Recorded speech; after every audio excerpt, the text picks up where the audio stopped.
started. Good morning, everybody. My name is Greg Reedman. I'm president of the Charles River Regional Chamber, and I want to welcome you to our forum today, where we're going to look at the question of MCAS and standardized testing. I first saw the presentation that we're going to see today long before question 2 was a ballot question. So back when this was just an idea out there. And just to be clear, so question 2 would remove passing a standardized test in English, math, or science as a graduation requirement. But this is before it was even on the ballot. I saw this presentation by Matt Hills. And before I saw this presentation, I was like a lot of people who worried that maybe too much classroom time was being spent on MCAS. But once I saw this report, which looked at the data that you're going to see today, I wondered what not having a standardized test would mean. And I wondered what it would mean for both our students and for our employers. So now that this is on the ballot and it's going to be before voters in a few weeks, I invited Matt to come back and share that presentation with you, and I'd like you to see that data today. After Matt's presentation, we'll also hear from Ed Lambert, who's the executive director at the Massachusetts Alliance for Business Education. Our chamber is an affiliate member of that group, and Ed will talk about why a lot of business leaders are concerned about what eliminating this state graduation requirement would mean. So we're going to begin with Matt, and then we'll talk to Ed. And as time permits, we will take your questions. If you ask, you hold on to your questions to the end, however. So first, let me welcome Matt Hills. Good morning, Matt. Good morning, and thank you for having me. Great to see you. So Matt is a former chair of the Newton School Committee, and he's a Newton resident. He lives with his wife, Lisa, in Newton. Their 4 children were Newton Public School graduates. He received a BA in economics and politics from Brandeis and an MBA from Harvard Business School. And he is currently the vice chair of the Mass Board of Elementary and Secondary Education. And Matt, I appreciate your time today. We'll turn it over to you. And like I said, after we hear from you and from Ed, we will take welcome questions as we have time for them. Great. Thank you. And thank you, Greg, not only for the opportunity, but for your leadership of the ever-expanding chamber. And thank you to the chamber members who are on this Zoom call or who may be watching it in video for everything that you're all doing for our community. Also want to give a special shout out to Ann Larner, a longtime chair of the Newton School Committee, who's also on this call. So thank you for joining, Ann. To be clear, I'm speaking in my personal capacity, not on behalf of the board. And I'll start with just a quick comment what the MCAS graduation requirement is. It's also called the competency determination. That's what the legislation creating it calls it. And what it really is the only opportunity that the state has to ensure some consistency across districts in graduation standards and to set minimum graduation standards. There are no state requirements other than this. And what this is the 10th grade MCAS. So this referendum, as Ed will speak about, removes that. And now we'll just get into the presentation a little bit. So in addition to a summary, there's really 2 sections. The first is the value of the CD, the competency determination. Like, what do we do? What does it tell us? And the second major section is what's the impact on graduation? How is this affecting different student groups? The first section is drawn from work done by John Papay, who presented to the board, the Board of Elementary and Secondary Education, and sort of refit and did some additional analysis for this presentation. The graduation impact section is all from data from DESE that sort of I cut and analyzed in different ways. So in terms of just some key takeaways, the MCAS graduation requirement has significant value in predicting certain key life outcomes for all student groups. And it helps us focus as policymakers on prioritizing needs. So point number 1, the scores on this graduation requirement are predictive of certain important life outcomes. And each of these points has some slides in the presentation that follows it. So this is just the summary. Secondly, of the approximately 70,000 students in the state, 96% pass the MCAS graduation requirement. Of the remaining 4%, 3/4 of them also don't meet local graduation requirements, so wouldn't graduate anyway, leaving approximately 1% that meet local requirements, but don't otherwise pass the MCAS requirement. So when you hear 1%, 700 students, this is where it comes from. Third, most students who pass do so on their very first attempt, which is usually in grade 10. And it's 3 tests: math, English, and science and technology. And almost everybody passes on the second or third attempt, which is usually grade 11.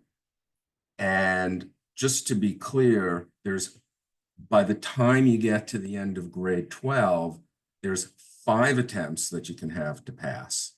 In addition, 20% of the students who score below, 20% of all students score below the passing level, but above another level, and are able to graduate with support from the district.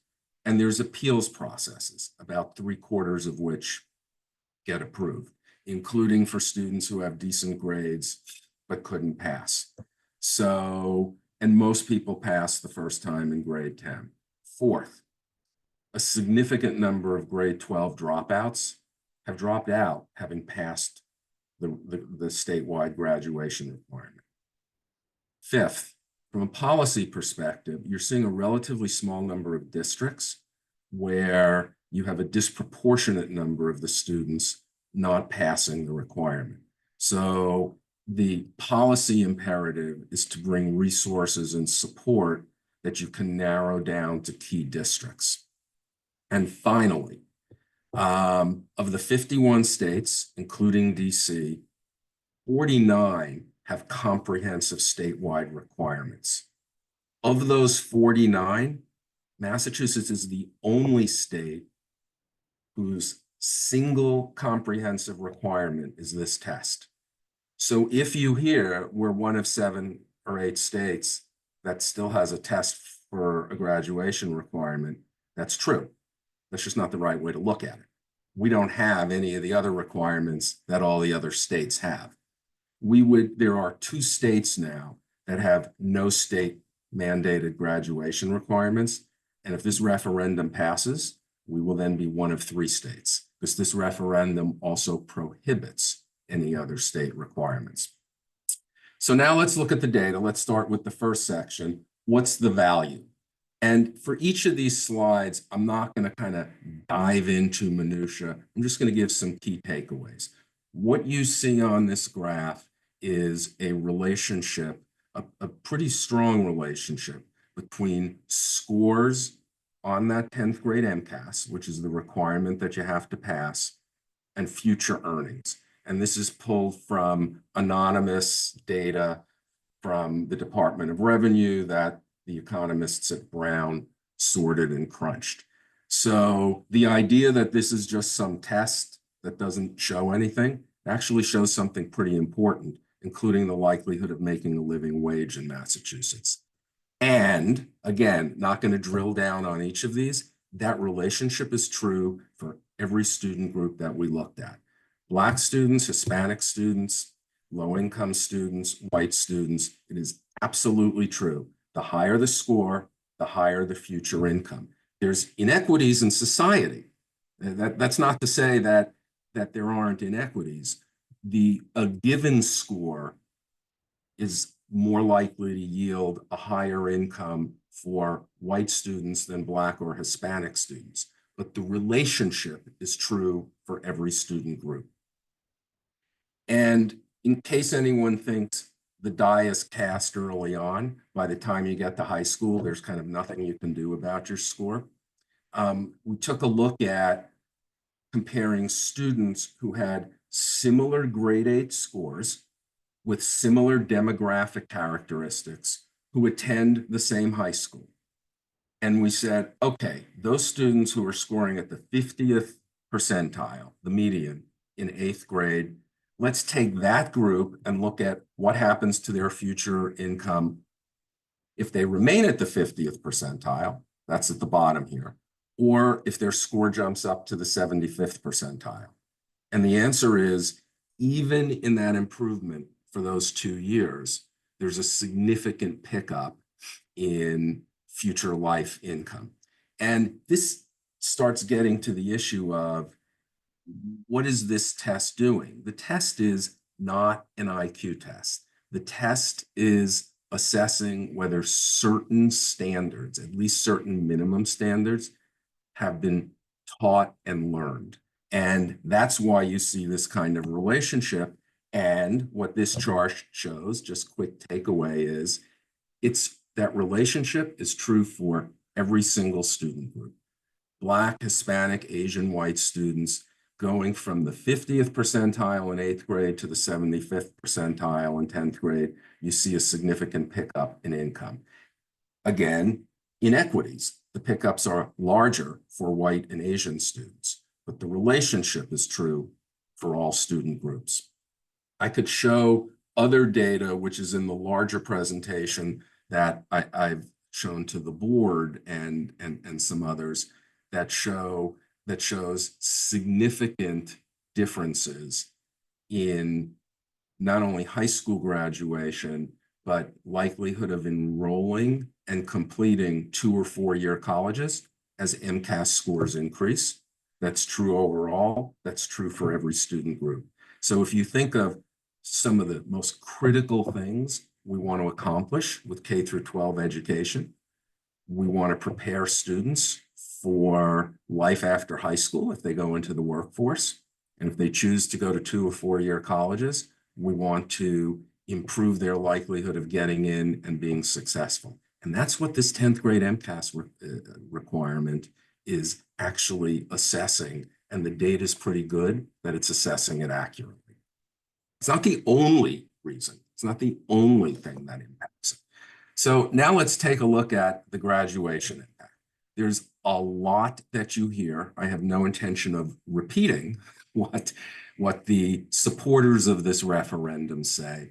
But there's a lot of misinformation out there. And I want to just kind of pause for 1 second here as you kind of think about the summary slide and what I've shown so far. It's probably a good opportunity to say, there's a reason that a wide range of people are, including elected leaders, are against this referendum. There's a reason Governor Healey's against it. There's a reason that President Karen Spilka, Speaker Ron Mariano are against it. All current and former secretaries of education, Democratic appointed and Republican appointed, are against it. The Mass Association of School Superintendents is against it. There's a reason for it. It's not just, sort of blind devotion to a standard. So let's take a look at what the impact on graduation is. So big picture, approximately 70,000 plus or minus students a year. We looked at the 5 graduating classes pre-pandemic, because we did a number of things to waive standards during the pandemic for the graduating classes of beginning in 2020. And the new standards don't take hold until the graduating class of 2026, which has begun to take the MCAS, but obviously we haven't gotten to 2026 yet. So you have about 70,000 students, and 96% each year pass. So about 4% don't. So the orange bar is the ones who pass, green ones who don't. But if you look at the breakout of who's not passing, about 3/4 each year don't meet local requirements, and approximately 1/4 are meeting local requirements but still not meeting the standard. Again, this is where you see this kind of 1%, approximately 700 students. Matt, can you help us explain what is local requirements? So every district has local requirements for graduation, and those requirements vary greatly. I can show later a slide that shows requirements for different districts. There are some districts that have incredibly detailed requirements in terms of course selection. Some districts may have other types of testing requirements if they choose to do so. And some districts that say like 4 years of English and a couple of other things. This test would bring us back to the possibility kind of pre-ed reform in 1993 of 351 different graduation standards for 351 different municipalities. So, and that's because the state doesn't have standard requirements other than phys ed, is that right? That's correct. I'll take your word for it on phys ed. Yeah. That's correct. There's no state-created and mandated requirements. We do a lot of curriculum work at the state level. It's guidance. It's not mandatory. That's not a choice that the Department of Education makes. It's the law. The law allows for significant local control on how education is going to be delivered with a single way that the state is assessing whether there's some consistency and minimum standard in the districts. And that single way is this MCAS graduation requirement. And so if we kind of peel back the onion a little bit here, what you see is the graduation rate for each of the 4 racial and ethnic groups that make up most of the graduating class, Black, Hispanic, Asian, and white, is over 90%. Again, you see some inequities here, but you're looking at over 90% of each racial and ethnic group passes. And on the right, I have 3 other student groups: low income, which is ED, economically disadvantaged, EL students, and special needs students. We're going to peel back the onion on that in a little bit. But let's take a little bit further dive into the 4 racial and ethnic groups. If you look at each group, where I compared those who earned a competency, the certificate of attainment, that's when you meet local requirements, but don't pass the MCAS. That's the orange bar. I compared that to those who are, they're not passing the MCAS requirement, but they're also not meeting local requirements and wouldn't otherwise graduate. And here you see kind of about 1% are in that category of meeting local requirements but not graduating, and 3% are not meeting local requirements. But what's interesting is that relationship holds for every single student group. So 2% of Black students, 3% of Hispanic students are meeting local requirements, but not passing the MCAS. There's a much larger percent overall and for each group that are not meeting local requirements and couldn't graduate anyway. So you're looking, anyone who's not graduating because they don't pass the MCAS, that's something we don't want to happen. To put this in perspective, you're talking about 2% of Black students who are not getting a graduation diploma because they don't meet local requirements, but a much larger number who are not meeting local requirements. By the way, the different categories are the DESE categories I'm using, sort of Asian, Black, Hispanic, white.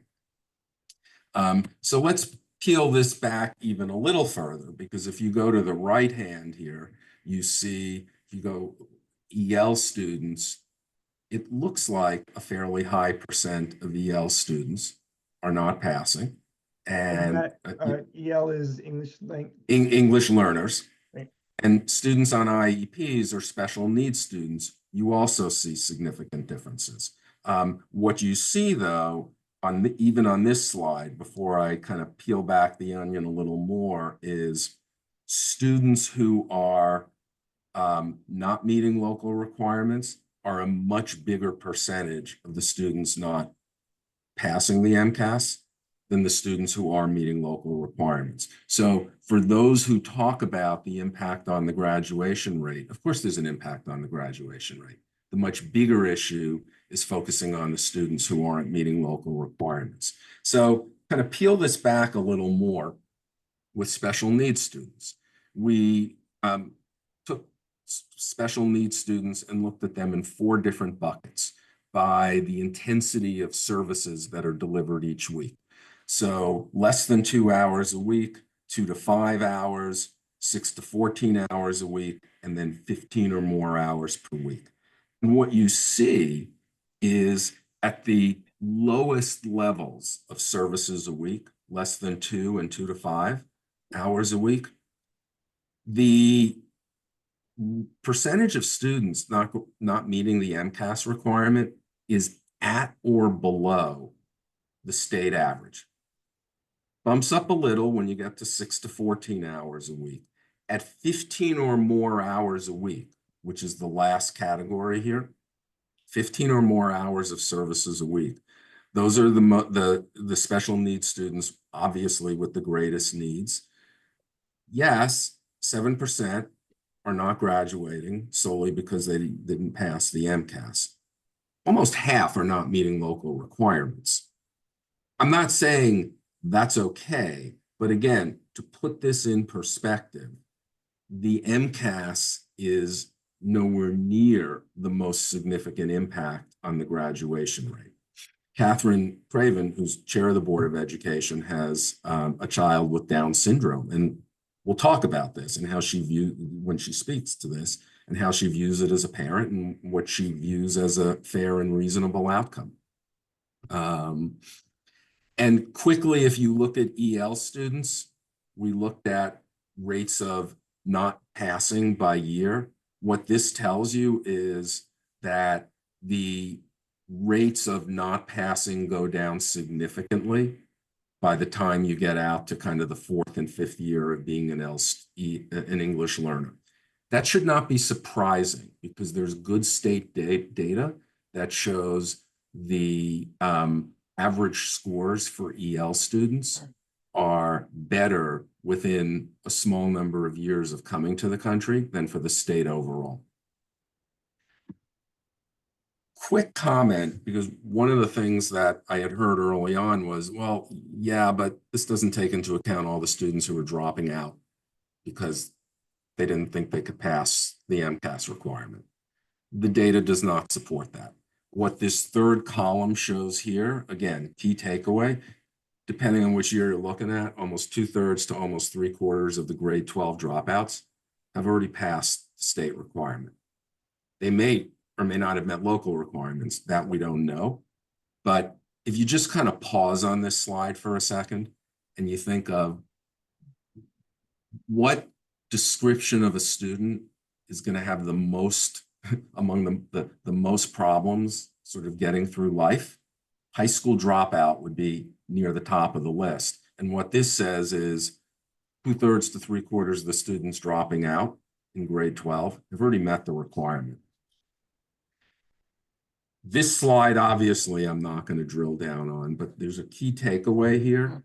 And that takeaway is no matter how you cut the data, and there's a whole bunch more slides that are in the larger presentation, no matter how we cut the data, a manageable number of districts, 15 or so, generally have half or more of the students who are not meeting the MCAS requirement. So I don't want to dwell on this, but I wanted to show kind of a key overall slide here. From a policy perspective, this means we don't just throw up our hands and say, oh, we don't know what to do. It means we know where to go, we know where to focus. And by the way, it's something that has represented DESE initiatives for quite a number of years, DESE being the Department of Elementary and Secondary Education. So then wanted to take a look at, well, how many districts are really impacted by this? This meaning students who are not passing the MCAS requirement, but otherwise meet local requirements for graduation. And what this slide tells us is almost half, 48.3%, almost half of the districts have 0 students who are not graduating solely because of the MCAS requirement. And over 80% have 3 or fewer students. It's not an issue that impacts graduation in most districts. It's an issue that sets minimum standards for all districts. And you've got a relatively small number of districts up at the top that have the greatest number of students not passing MCAS. Even in those districts, well over 90% passing. No matter how you cut the data, the vast majority of students, however you cut it, are passing. So I then wanted to take a look at, are students kind of going through high school uncertain whether they've passed or not? And what this tells us on the left is over 90%, 92% are passing on their first attempt. That's the blue bar. And over about 97.5% of those who pass are passing on their second and third attempt, which is almost always in grade 11. And if you look at it for different student groups, that's true for those student groups as well. So you've got almost 95% of Black students pass.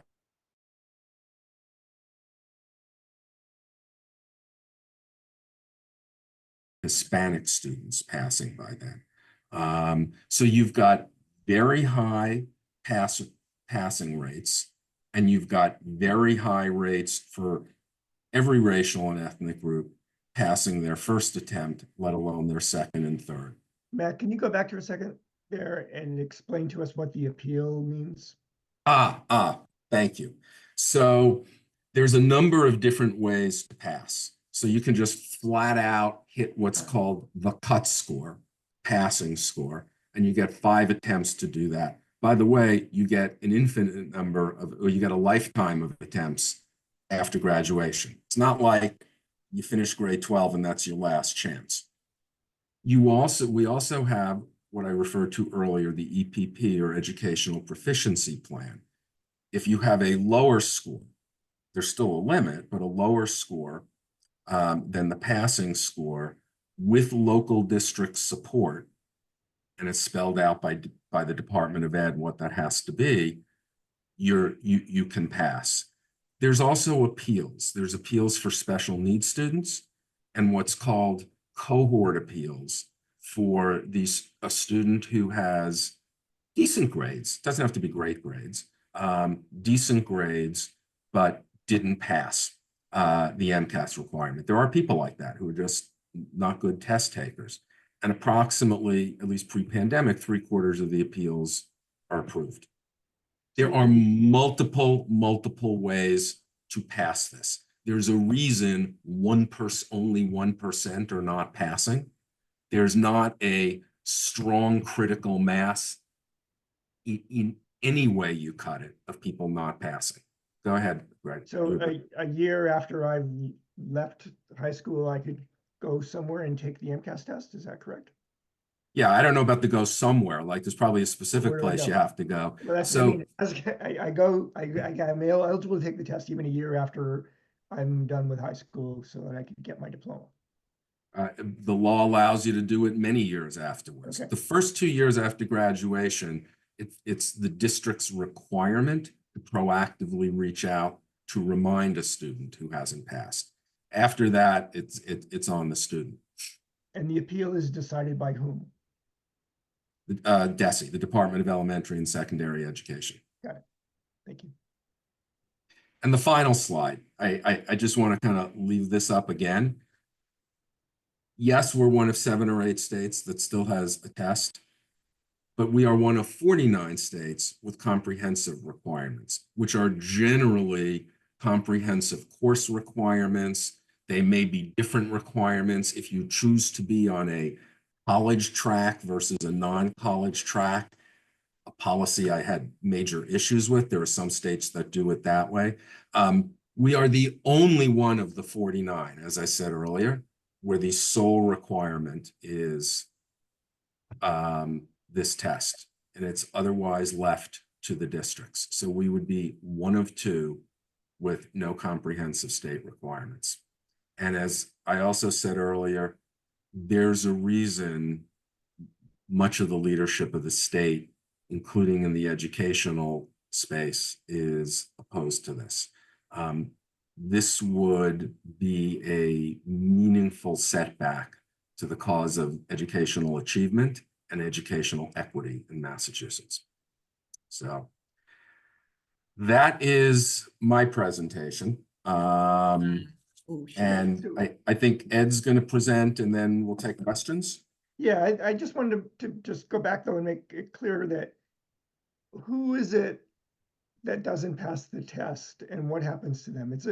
I mean, I got it was a small slice, but I may have lost in the presentation really how small that slice is who don't pass. So when you say who is it that's not passing the test, so like if you're talking about kind of racial or ethnic. How many students in a graduating class?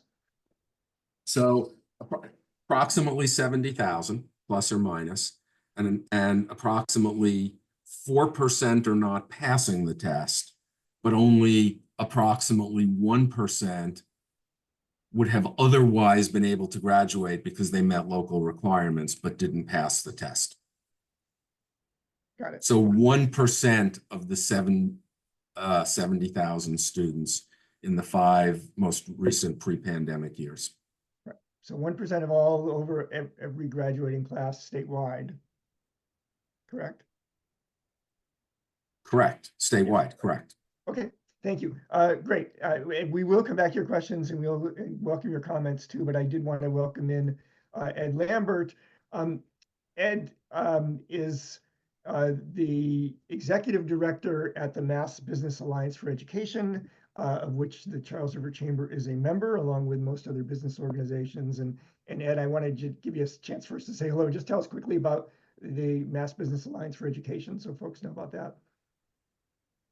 Thanks, Greg. Thank you very much. I appreciate that. And the Mass Business Alliance for Education has been around for about 30 years, founded by Paul Revel and Jack Rennie.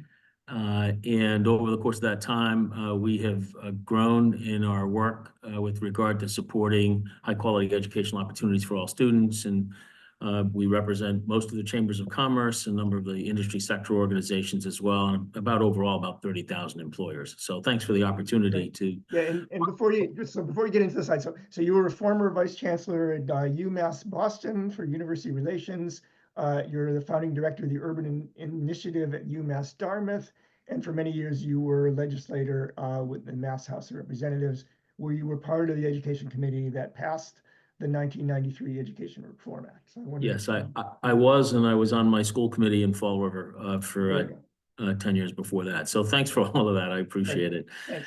So I do want to make sure, I know you have a few slides, I want to show that, but I want to make sure that you do at the end at least get into why businesses are concerned about the lack of a graduation requirement might mean. So go right ahead, Ed. Sure, I will do that. And I will walk through these very quickly because I want to give some opportunity for questions and conversation. This is a more of a 30,000-foot look. I really appreciate the detail that Matt has gone into in terms of using data with regard to this complex policy issue.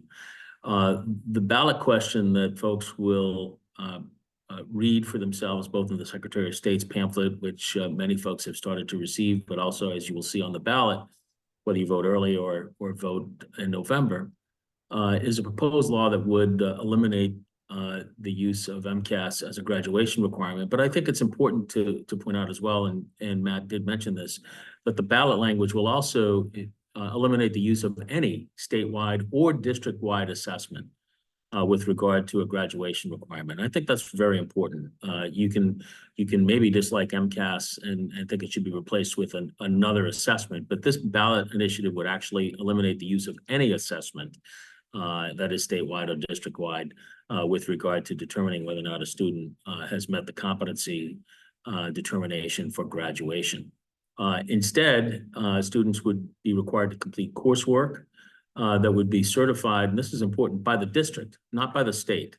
And that gets to the point that Matt has made, that we will end up once again, as we did before 1993, with 350 different ideas about what coursework should be certified with regard to the standards. And not only that, you will have to deal with different grading standards from district to district, and sometimes from school to school, and even within schools. And so we have been very supportive as an organization of a uniform common assessment so that we can give parents and the community at large a true and honest idea as to whether or not their students are prepared for the future. And so you've heard that MCAS is administered in grades 3 through 8, and in 10th grade, it is a requirement at the 10th grade and beyond that you pass. Matt has talked about the competency determination and what that means. But I think it's also important to point out that MCAS as an exam, and in particular this 10th grade version of it, is not something that comes off a shelf and from some testing firm in New Jersey or from outer space. It is predicated and based on the curriculum standards that teachers in our Commonwealth come together regularly to determine what a student should know in order for them to graduate. And so it is educator driven.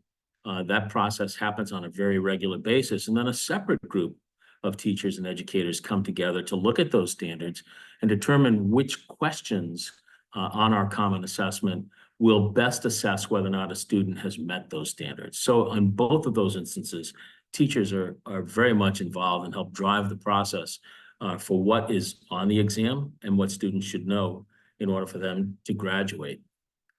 This was part of the 1993 Education Reform Act. And at the time, it was very important from not only the business community perspective, but from an equity perspective, that students meet a certain set of standards. Diplomas at the time, from one district to the next, meant different things, assessed different things. But more importantly, and I can say this from my position, having been on the Fall River School Committee, that you would oftentimes see expectations lowered in certain communities, sometimes across the board or for certain students. What this requirement, amongst other reforms in that 93 law did, was determine that we should have high expectations for all students. And anything less than that is really an inequitable situation for the Commonwealth.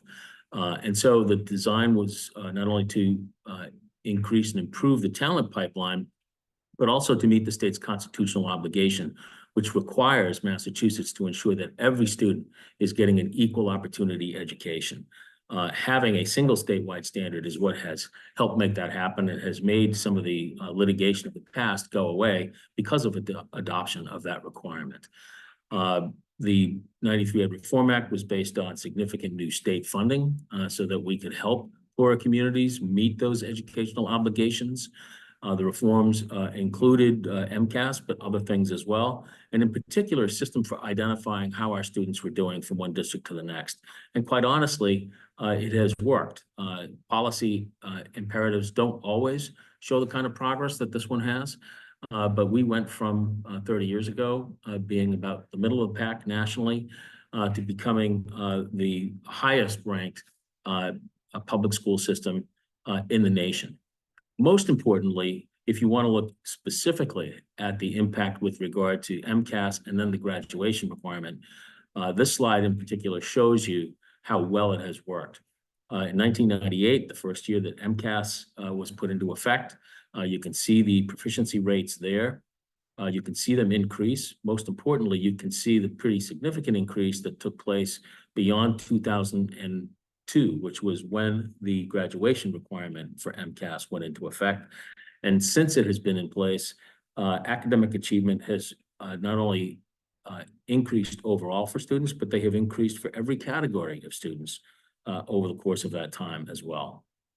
Graduation rates have increased, dropout rates have declined. As Matt has said, 90% of students pass on the first try, and 1% of students fail to graduate solely due to the requirement.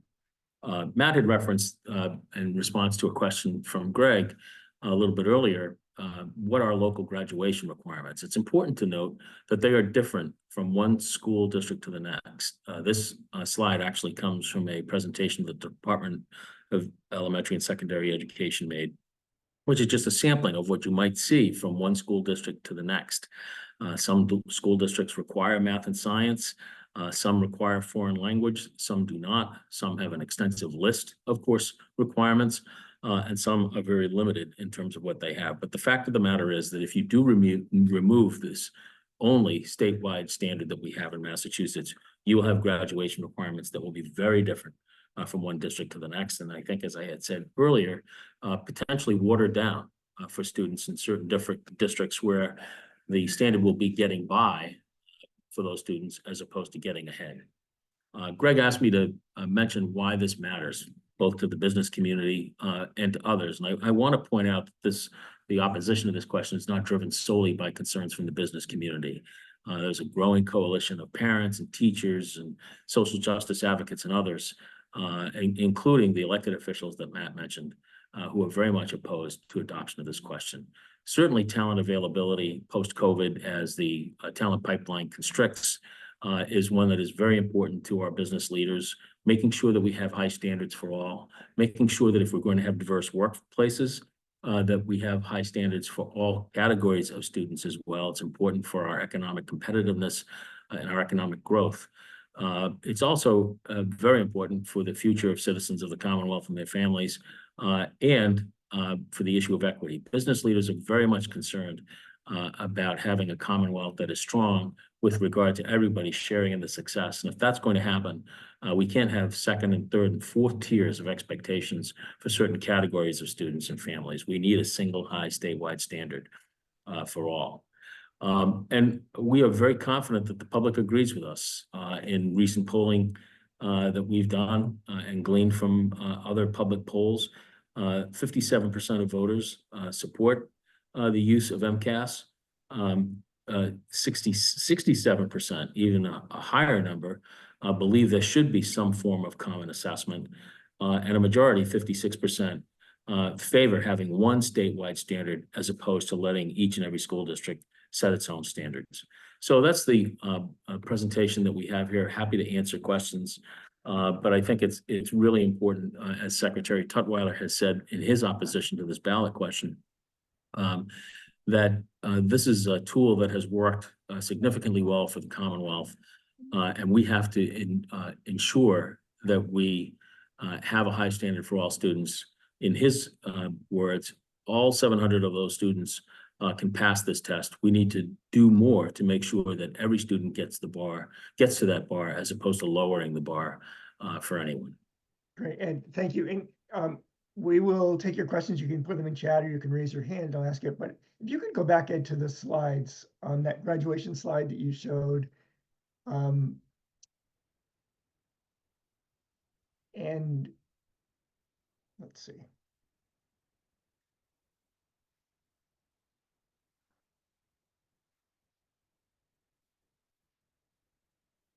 So the chart that showed the graduation levels.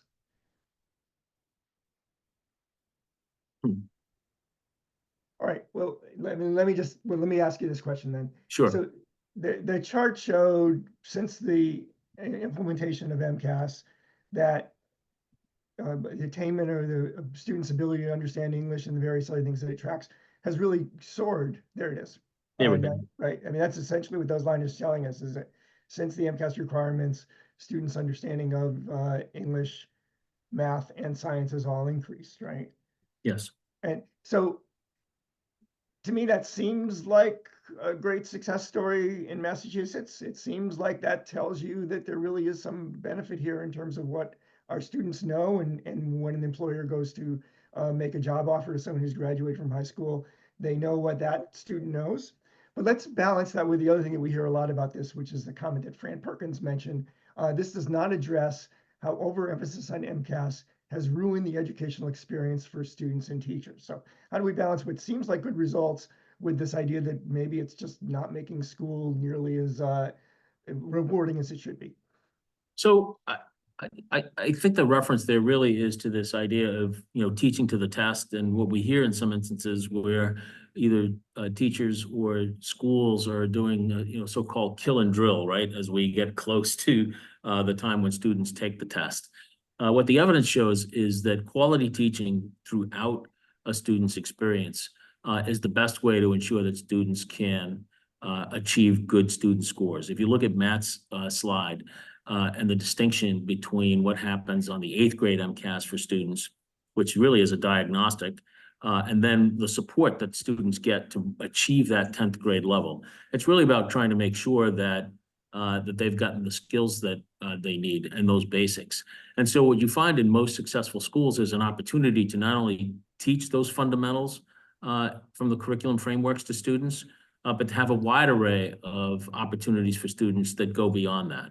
And so there should be no reason to teach only those things. But this idea of teaching to the test, it's actually teachers teaching the standards. Just as they would if they were giving their own science midterm exam or whatever, a teacher will spend time in advance of that exam helping students achieve the competency that will help them do well on that exam. So whether it's the MCAS or some other type of midterm or final exam, there is a fair amount of teaching the standards and then assessing those standards. But in most positive school environments, it has been much more important to ensure that students are prepared post-graduation. So you can offer an educational experience. Well, let me put it this way. When I was in the legislature in '93, and we were contemplating passage of the Ed Reform Act in this particular provision, the chair of the Education Committee, Mark Roosevelt, and I visited a high school. I won't mention the high school here, but it's fairly well-known one, public high school. And Mark asked the headmaster there how he knew whether or not students were learning what they needed to learn to be successful. And that particular headmaster said, well, look at the smiles on their faces. And that's not to be discounted. School should be a happy place, et cetera. But if students are having a joyful experience that somehow doesn't prepare them for the future, and the Brown research shows that what students are learning on that MCAS is preparing them for that future in college and career, then you're delaying an opportunity for them to see success later on. We think that you can have all of that. And in successful schools, they've been able to help students meet those standards and still give them a wide range of opportunities beyond those basics in English and science and math that we think it's important for every student to have to be successful in their lifetime. Great, thank you. A question from Barbara B. How do these data drive state money towards schools that have low pass rates to help them? Matt, can you answer that one? So the overall answer is some of the Chapter 70 money, particularly Chapter 70 is the provision of state law that sends state money to school districts. So if you think of Massachusetts, I think like over $20 billion is spent on K through 12 education. The state spends approximately $7 billion in addition to special needs numbers and transportation numbers. So $7 billion a year goes to local districts. This was the grand bargain in the 1993 Ed Reform Act that Ed has referred to that says we're going to have standards for the state and concentrate money in the districts that most need it. So that's the general outline. Specifically, there's a number of different supports. There's not only additional money to districts with students who are more at risk, but there's direct help that DESE can, the Department of Ed can partner with these districts on to bring additional support to help those districts, not just where the graduation standard isn't being met, but where proficiency levels are low. If you can meet the graduation standard and still be in a district with low English proficiency levels or math proficiency levels, that's not helpful. That's not the state doing what we're supposed to be doing, which is preparing students post-high school for life, whether it's the workforce, education, or anything else. So there's no magic solution, but there's a number of different ways the state supports local districts. Great. So, and Fran has a long comment in chat. I'll let people read it themselves, but I'll just point out one part. I agree that there should be some kind of way to compare results across districts, but MCAS is not the way to do it. It has destroyed much of what made school worthwhile in the past. Field trips, science fairs, the arts are much diminished. But I just want to be clear that the ballot question itself would remove a standardized test from a graduation requirement. It doesn't offer another, it doesn't say you can have a different system put in, right? Yeah. Let me say a couple of things. I mean, I can't like agree or disagree with someone's view that it's kind of destroyed a lot of things about education. I will say, as a parent, I mean, Lisa and I had 4 kids, K through 12 public school kids. I didn't see kind of any impact on the education system from that, the education that our kids had from the test. Secondly, there's no data. There's anecdotal comments. There's no data that we have, none, that or has been collected that shows some disproportionate time on drill and kill. Number 3, which is kind of teaching to the test as if that's the only thing going on in the classroom. Number 3, to go back to a point that Ed made, like this test is assessing something that matters a lot. You see that in the first part of the presentation I showed. The impact on future earnings, the impact on going into 2- and 4-year colleges, like are predicted by this test. It's a minimum standard for some consistency across districts. And there's nothing in here that says you can't do a whole lot of other things, like go on the field trips. But if at some point, if there's a lot of other things that would not have been accomplished in the classroom as a result of an increased emphasis on English education, math education, and science and technology education, that's considered an acceptable trade-off by the state and by local districts and by the grand bargain of 93. But do not fall into the trap of thinking, well, that's all that's going on. That's not that's not all that's going on in school districts.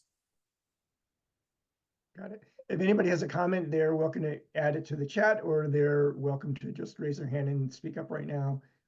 We would love to hear from you. You're welcome to comment in person. I want to go back and remind everybody that if we were to eliminate the MCAS test, which is actually to eliminate standardized testing, we'd be the only state that is what? Can you help? So just to be clear, the ballot initiative wouldn't eliminate MCAS. We couldn't even, I mean, it's not only a state requirement, it's a federal requirement in certain grades. It would eliminate the graduation requirement, which is based on the 10th grade MCAS. It also prevents any other statewide requirement being used. So essentially you go back to, sure, take the MCAS. Meanwhile, districts decide, you know, kind of what your own standards are as to who's going to graduate and who's not going to graduate. Remind yourself, this is a 10th grade assessment. This is not testing, you know, kind of postdoctoral stuff. This is a 10th grade MCAS that's being used. Right. And Ed, if you're you put yourself in the shoes of an employer looking to hire someone without MCAS, how does that change the employer's outlook on when they're trying to decide who graduates? Well, I think for employers, it really is about standards. We look at the data, and if you look at the data, since this and other reforms have been in place, Massachusetts has skyrocketed in the rankings. Student achievement has gone up for all students. We think that's a good thing. It's also helped, while we still have more work to do, to diversify our workplace, to give more opportunities for students from low-income backgrounds and families. Honestly, 30 plus years ago, we would, in our public school systems and in our policy leadership, often write these students off and say, well, you know, they're challenged, they're students of color, they're English language learners, they're special needs students. We have a lot of special needs students, special needs parents who are opposed to this question because they recall the days when schools would simply say, if your student's on an IEP or special needs, they should just be put on a different path. Many of those students, parents have advocated for their students to be held to the same high standards and then had those students meet those standards. We really think that having high standards for all students and then helping every student get there is the best way to not only ensure a strong talent pipeline, but to ensure equity across the Commonwealth. Right. So there you can have some confidence that you're not just have to pick kids from the best school systems because you might assume they know more than the kid from an underserved community. This levels that playing field. Yeah, I think that whether we thought that we had the confidence to do that or not, we don't think that that's necessarily the right thing to do. You know, our business leaders, particularly in our organization, but I believe across the Commonwealth, are enlightened enough to know that their business cannot be successful if families can't earn family-sustaining wages. So whether they employ this current potential workforce or those looking forward to a career become customers or consumers of their product. We just think it's important for everybody to share in that success. Great.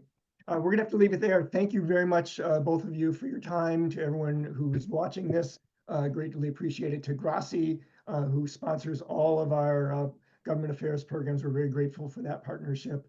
And remind everyone that this is ballot question number 2 that will be before you in November. Matt and Ed, thank you very much. Thank you. Everyone, thanks for watching. Thanks to We everyone. will send the video to this to everyone afterwards. Bye.